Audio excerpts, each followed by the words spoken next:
Well, this is my first time at the Atlantic Dialogues, and I come from Peru.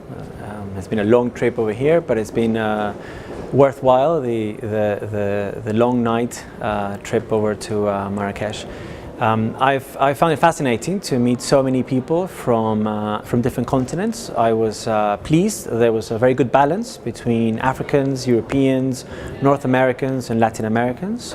And the depth of the discussions has been also a pleasure to be a witness of.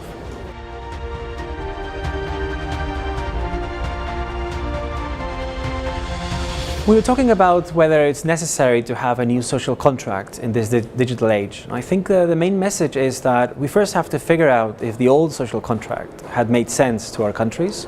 We have to understand what is going on nowadays in terms of changes related to digital technologies, but also related to other changes in populism, the rise of certain groups, of certain minorities, improvements in the education. Our societies are changing, so we need to understand them better before we can put forward any kind of new social contract.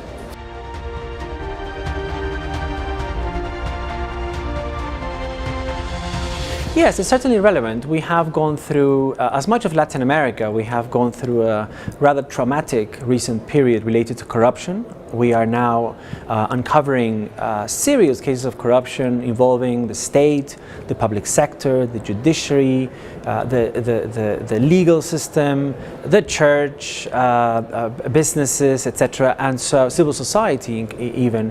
And so we're going through the process of trying to figure out what happened, how this might not happen again. So thinking about a social contract is not a bad idea. But we have to first understand how we got to where we are before we put one together.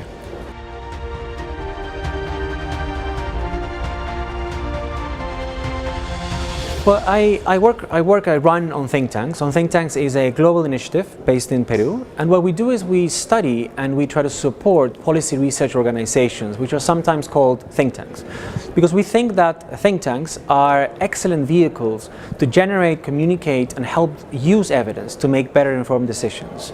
And in thinking about a new social contract, we need evidence, we need knowledge, we need experiences from around the world to inform our choices. And so think tanks are in that excellent position where they can inform our political discussions, both in the private and public space, and they will hopefully help decision makers to make the most informed choices in terms of the new social contract, but also in terms of going forward and deciding what our objectives need to be.